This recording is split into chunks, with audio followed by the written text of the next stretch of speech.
સુરતમાં વર્ષ 2020માં સુરત ક્રાઇમ બ્રાન્ચના એમડી ડ્રગ્સના ગુનામાં ફરાર આરોપીની ધરપકડ કરવામાં આવી છે। આરોપી વિરામની ઉર્ફ અન્ના ઉર્ફ પાંડુરંગા આંડિયાપાનની ધરપકડ કરવામાં આવી છે। આરોપી ફરાર થયા બાદ તમિલનાડુના શિવગંગા જિલ્લાના વેલનગુડી ગામમાં આવેલા કાલભૈરવ મંદિરમાં ઉપાસક બની ગયો હતો। જ્યોતિષ વિદ્યા હાંસલ કરી મંદિરમાં આવતા ભક્તોના ભવિષ્ય જોવાનું કામ કરતો હતો, જેની આડમાં છુપાયેલ પોલીસે ધરપકડથી બચવા છુપાયો હતો। અગાઉ ક્રાઇમ બ્રાન્ચે ડુમ્મસ ખાતેથી 1011.82 કિલોગ્રામ એમડી ડ્રગ્સનો જથ્થો ઝડપી પાડ્યો હતો। જે કેસમાં ક્રાઇમ બ્રાન્ચે અગાઉ 1 કરોડથી વધુના મુદ્દામાલ સાથે 18 આરોપીની ધરપકડ કરી હતી।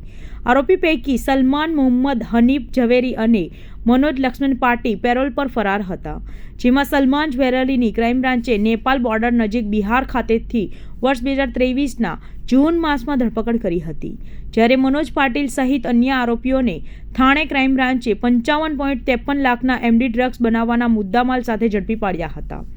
મનોજ લક્ષ્મણ પાટીલ અને વિરામની અન્નાએ વર્ષ 2020માં મહારાષ્ટ્ર રાયગઢ ખાતે એમડી ડ્રગ્સ બનાવવાની ફેક્ટરી નાખી હતી। તે સમયે આરોપીઓ સુરતની લાજપોર જેલમાં બંધ હતા।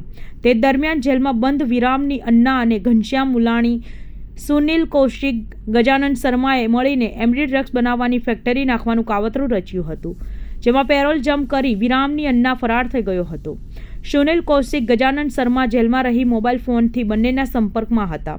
હરિયાણા ખાતેની પોતાના પિતા ગજાનન શર્મા પાસેથી એમડી ડ્રગ્સ બનાવવાનું રો મટીરિયલ મંગાવ્યું હતું। રાજસ્થાનના પાલી જિલ્લાના પાટી ગામમાં રો મટીરિયલ સંતાડ્યું હતું, જે બાદ વાપી વિસ્તારમાં એમડી ડ્રગ્સ બનાવવાની ફેક્ટરીની શોધમાં હતા। તે દરમિયાન રાજસ્થાન ખાતેથી ક્રાઇમ બ્રાન્ચે ડ્રગ્સ બનાવવાના 10 કિલો રો મટીરિયલ કબજે કર્યું હતું, જે ગુનામાં જેલમાંથી પેરોલ કરી ફરાર થઈ ગયેલા ઘનશ્યામ મુલાની ધરપકડ કરાઈ હતી। રાજકોટ જેલમાંથી સુનિલ કૌશિક, ગજાનન શર્મા મોબાઈલ ફોનના ઉપયોગથી કાવતરું ઘડતો હતો। ક્રાઇમ બ્રાન્ચે જેલમાં સર્ચ કરી સુનિલ કૌશિક પાસેથી મોબાઈલ ફોન કબજે કર્યો હતો, જે બાબતે ક્રાઇમ બ્રાન્ચે અલગથી ગુનો રજીસ્ટર કર્યો હતો। જે ગુનામાં વિરામણી ઉર્ફ અન્ના અને ગજાનન શર્માને વોન્ટેડ જાહેર કરાયા હતા। જે ગુનામાં વિરામણી ઉર્ફ અન્નાની તમિલનાડુથી ધરપકડ કરી વધુ તપાસ ક્રાઇમ બ્રાન્ચે હાથ ધરી હતી। 2020માં એક ડીસીબી પોલીસ સ્ટેશનની અંદર એમડીનો ગુનો દાખલ થયેલો, આશરે 1000 ગ્રામ જેટલું એમડી હતું અને એની અંદર ટોટલ 18 આરોપીઓને પકડી પાડવામાં આવેલા, જેમાંથી એક સલમાન ઝવેરી હતો, એક અન્ના કરીને આરોપી હતો, એક પાટીલ, મનોજ પાટીલ કરીને આરોપી હતો। આ રીતે 18 આરોપીઓની જે તે ગુનામાં ધરપકડ કરવામાં આવેલી। આ લોકો જેલમાં હતા તે દરમિયાન 2023માં આ જે અન્ના છે એને વચગાળાના જામીન મળેલા અને વચગાળાના જામીન ભંગ કરી અને ફરીથી જેલમાં હાજર થયેલો નહોતો।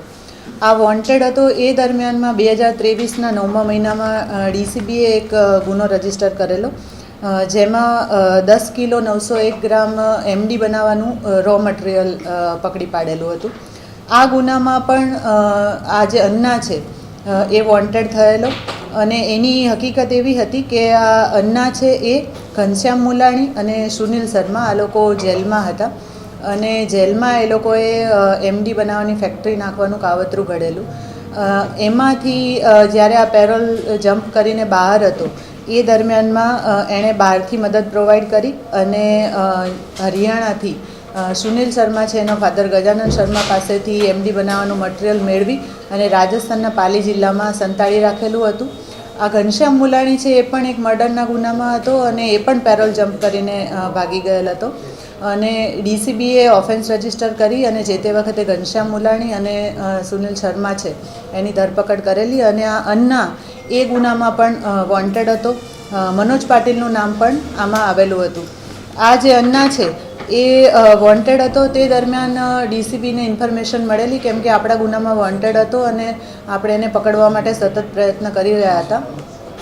તો અમારી ટીમને ઇન્ફોર્મેશન મળેલી કે આ તામિલનાડુ જેનો શિવગંગા ડિસ્ટ્રિક્ટ છે એમાં સેવિનપટ્ટી કરીને ગામ છે, એ ગામમાં છે એ હકીકત આધારે આપણી 2 ટીમો ત્યાં ગયેલી અને તેને પકડવામાં આપણને સફળતા મળી છે। આ જે આરોપી છે ત્યાં જ્યોતિષ વિદ્યાનું કામ કરતો હતો અને મંદિરની અંદર પૂજારી તરીકે રહી છુપા વેશે રહી અને અત્યાર સુધી નાસ્તો ફરતો હતો। આ આરોપીને પકડી પાડ્યો છે। સાથે સાથે જે મનોજ પાટીલ 2023ના ગુનામાં વોન્ટેડ છે એ પણ મહારાષ્ટ્રમાં એમડીના જ ગુનામાં પકડાયેલો છે, જેલમાં છે, જેની પણ આપણે આગળ કસ્ટડી મેળવીશું.